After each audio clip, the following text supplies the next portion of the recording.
ชาวบ้านเข้าป่าไปหาเห็ดแต่ว่าพบปลาฟ้าขนาดใหญ่และได้นำกลับบ้านซึ่งชาวบ้านหลายคนแสดงความกังวลย่านเป็นสิ่งที่ตาเบิ่งบ่เห็น Time to share สัมผัสการเดินทางแบบใหม่ไปกับmikulan.com สวัสดีท่านผู้ชมกลับมาพบกับรายการทำทุกแสสารพัดข่าวที่เราอยากจะนำเสนอในวันนี้ก็คือเกี่ยวข้องกับเหตุการณ์ที่เกิดขึ้นในโซเชียลของเราในปัจจุบันซึ่งชาวบ้านได้เข้าป่าไปหาเห็ดแต่ว่าพบปลาฟ้าขนาดใหญ่และได้นำกลับบ้านซึ่งมีชาวบ้านหลายคนได้แสดงความกังวลยันว่ามันเป็นสิ่งที่หลายคนเบิ่งบ่เห็นเดี๋ยวเราจะให้ท่านผู้ชมไปเบิ่งคลิปนํกันพี่น้องมาเบิ่งปลาพาใหญ่นี่จับปลาเมียนนะหันบน เดี๋ยวนี้ผู้คนมานนี่เอาไปหาเห็ดแล้วเราได้อยู่หน้าโคกไปทางหลักเหล็กปลาพาใหญ่บกล้าเอาหัวมันออกเนาะยังมันแลนย่อมาด้วยครับพ่อใหญ่ขนาดนี้เนาะโอ้ได้ยุ่ชาวไปโลไปเลยนี่ได้หัวมันดิดึกดิเอาพวกออกก็ได้ขามันสำคัญผูกขาบางใหญ่นี่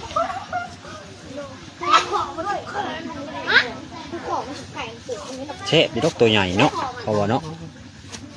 เผาออกได้หัวมันสับได้ไปทางกระเป๋าครับแล้วก็ไปแบบใหญ่ดินี่โหบ่ซ้ำแขนเนาะชวบมือได้ซ้ำแขนนู่นนี่ใหญ่ขนาดนี้นี่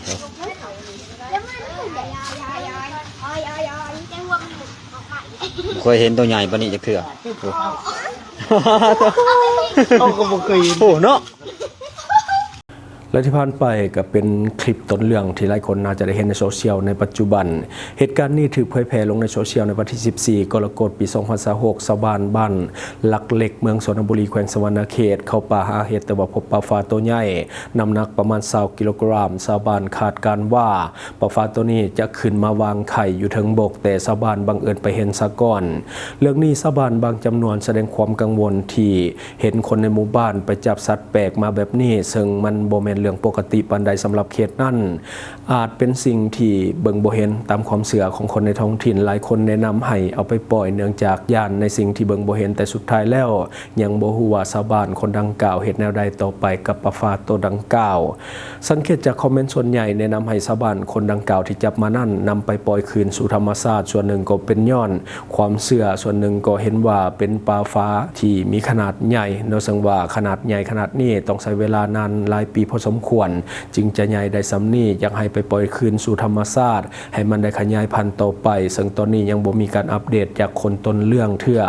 อันนี้เป็นเรื่องราวที่กำลังเป็นกระแสในโซเชียลของเราในปัจจุบันปลาฟ้าตัวใหญ่ขนาดนี้หาได้ยากในเขตนั้นเนาะซึ่งว่า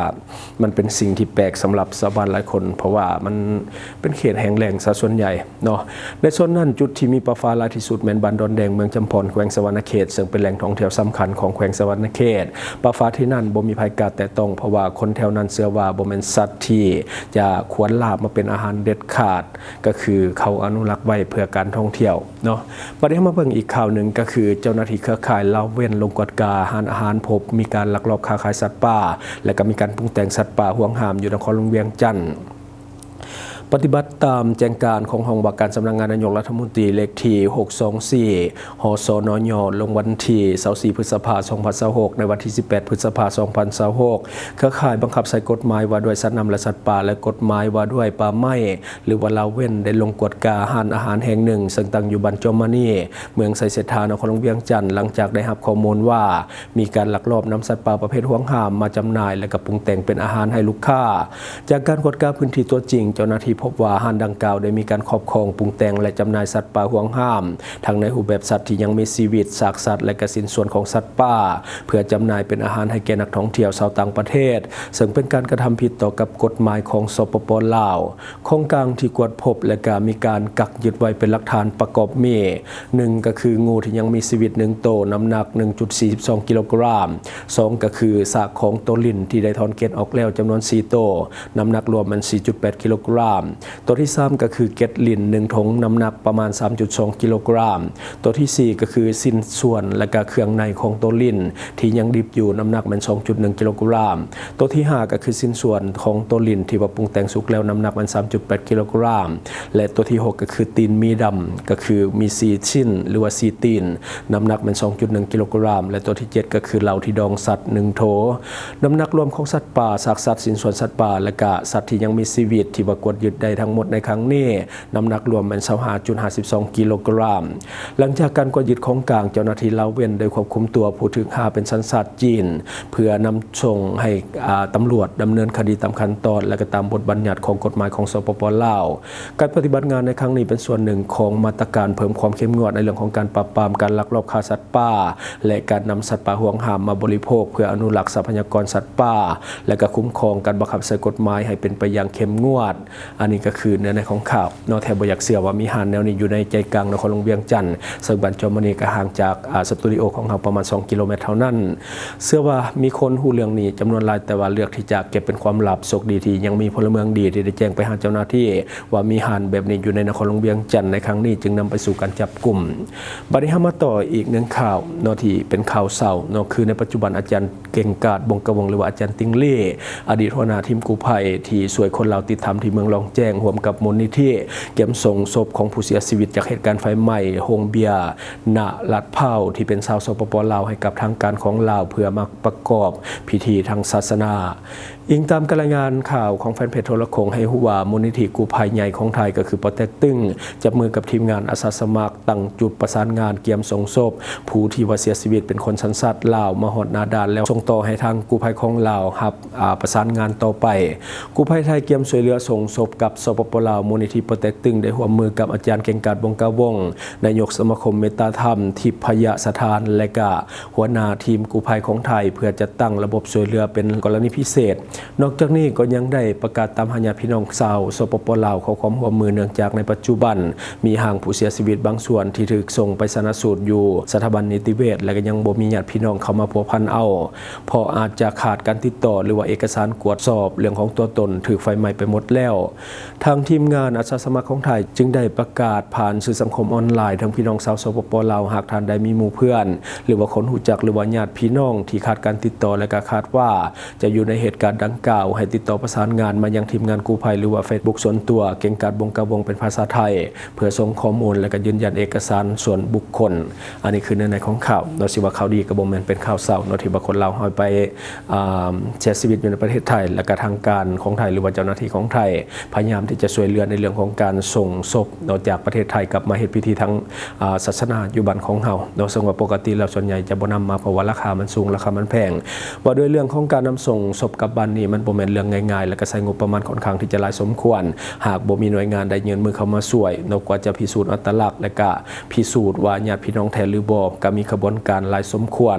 แถมยังมาเดินเรื่องของเอกสารที่มีหลายขั้นตอนอีกเพื่อขออนุญาตเคลื่อนย้ายศพออกจากสถานที่ดังกล่าวถ้าบ่มีหน่วยงานใดยื่นมือเข้ามาช่วยในการเอาศพกลับจากกรุงเทพมาที่สปป.ลาวคงใช้งบประมาณหลายหมื่นบาทและก็น่าจะสูงถึง 100,000 บาทน่าจะเป็นไปได้จังได๋ก็ตามแสดงความเสียใจกับครอบครัวของผู้เสียชีวิตด้วยบัดนี้มาต่ออีกข่าวนึงก็คือเจ้าหน้าที่ของแขวงเวียงจันทร์ได้จัดพิธีจุดทำลายยาเสพติดเนื่องในโอกาสครบรอบ39 ปีวันสากลต้านยาเสพติดในวันที่14กรกฎาคมปี2026แขวงเวียงจันทร์ได้จัดพิธีเฉลิมฉลองวันสากลต้านยาเสพติดครบรอบ39 ปีตั้งแต่วันที่26มิถุนายนปี1987หาวันที่26มิถุนายน2026ควบคู่กับพิธีจุดทำลายยาเสพติดที่สโมสรศูนย์วัฒนธรรมเด็กแขวงเวียงจันทร์พิธีดังกล่าวมีท่านผู้วงบุญสู่ประธานคณะปกครองแขวงเวียงจันทร์เป็นประธานโดยมีผู้แทนภาครัฐบรรดาแผนกองค์การกรมกองภาคส่วนคันแขวงและคันเมืองกำลังทหารตำรวจพร้อมด้วยนักศึกษาเข้าร่วมอย่างพร้อมเพรียงพันโทสมศักดิ์ไสปัญญาหัวหน้าของการตำรวจปกส.แขวงเวียงจันทร์ได้รายงานสรุปผลการดำเนินงานเวียกงานสกัดกั้นและต้านยาเสพติดในระยะ1 ปีที่ผ่านมาโดยได้ชี้ให้เห็นถึงผลหายของยาเสพติดและการลักลอบค้าขายยาเสพติดผิดกฎหมายที่ส่งผลกระทบร้ายแรงต่อกับชีวิตประชาชนการพัฒนาทรัพยากรมนุษย์และสังคมโดยรวมโดยเฉพาะต่อเยาวชนท่านกล่าวว่าภาครัฐได้ให้ความสำคัญต่อกับการแก้ไขปัญหาเรื่องยาเสพติดโดยคณะภาคและอ ำนาจการปกครองทุกขั้นในแขวงเวียงจันทน์ได้สืบต่อพันขยายมติคำสั่งและแจงการต่างๆเพื่อสร้างแขวงให้เป็นหัวหน่วยยุทธศาสตร์สร้างเมืองให้เข้มแข็งรอบด้านสร้างบ้านให้เป็นหัวหน่วยพัฒนาโดยมุ่งเน้นมุ่งมั่นลบล้างความทุกข์ยากและก็สร้างพื้นฐานที่ปลอดภัยจากยาเสพติดในรอบ1 ปีที่ผ่านมาแขวงเวียงจันทน์สามารถสะสางคดียาเสพติดได้ทั้งหมดแม่น199คดีจับกุมผู้ต้องหาได้ทั้งหมดเป็น285คนในนั้นเป็นเพศหญิง24คนของกลางที่ยึดได้ประกอบมียาบ้าจำนวน20,305,214 เม็ดและก็ยาไอซ์แมน511.11 กิโลกรัมเฮโรอีน 3,605 กรัมและก็กัญชาแห้งเป็น 14.08 กิโลกรัมยาอีจำนวน32 เม็ดยาเค3ถุงน้อยน้ำหนัก 2.59 กรัมคอลลาเจนเป็น495 กล่องบังแก๊สที่บรรจุสารไนโตรสออกไซด์ก็คือ21บังและกระแปงผงสีขาวจำนวน 1,947 กิโลกรัมใบกระท่อมสดเป็น 1,000 กับ21กิโลกรัมน้ำยาดีไอเป็น 8,468 แก้วยาสูบไฟฟ้า462อันและก็มักปุ่มเป้าเป็น 20,000 หน่วยโทรศัพท์มือถือเป็น260เครื่องเงินสดแม่น664,96,000 กีบและก็เงินบาทแม่น 28,600 บาทคำหูประพันธ์แม่น569.32 กรัมและก็รถจักร19คันรถใหญ่6คันปืนสั่น2กระบอกพร้อมด้วยลูกปืน10นัดเครื่องปั๊มยา1เครื่องและก็เครื่องอัดยาก็คือ2เครื่องพร้อมด้วยของกลางอื่นๆอีกจำนวนหนึ่งของกลางที่ศาลมีคำตัดสินสิ้นสุดแล้วได้ถูกนำมาจุดทำลายอยู่ศูนย์วัฒนธรรมเด็กแขวงเวียงจันทน์โดยมีการนำผักลาดและกาผู้แทนจากขันแขวงขันเมืองพร้อมด้วยนักศึกษาจากสถาบันเข้าร่วมพิธีอย่างล่วงลายส่วนของกลางที่คดียังบ่ทันได้สิ้นสุดหรือว่าศาลยังบ่ทันได้มีคำตัดสินแม้นยังบ่ได้มาจุดทำลายเทื่ออันนี้คือเนื้อในของข่าวบัดนี้เฮาขอฝากสำหรับท่านใดที่มีแผนจะเดินทางเข้ามาท่องเที่ยวสปป.ลาวในตอนนี้ซึ่งมันกำลังดีแต่ว่าอย่าลืมศึกษาข้อมูลก่อนที่จะเข้ามาเพื่อป้องกันเรื่องของมิจฉาชีพที่จะเอาเปรียบฐานหากฐานบ่มีการวางแผนที่ดีก่อนเข้ามาเที่ยวสามารถเข้าไปหาข้อมูลทุกอย่างได้ที่เว็บไซต์ mikula.com เป็นเว็บไซต์สนองข้อมูลการท่องเที่ยวลาวแบบฟรีข้อมูลที่ท่านจะได้ก็มีข้อมูลสถานที่ท่องเที่ยวใหม่ๆในลาวข้อมูลอาหารต่างๆข้อมูลสถานที่บ้านพักโรงแรมข้อมูลการเช่ารถหรือว่ารถพาเที่ยวข้อมูลเรื่องของพนักงานนำเที่ยวหรือว่าบริษัทท่องเที่ยว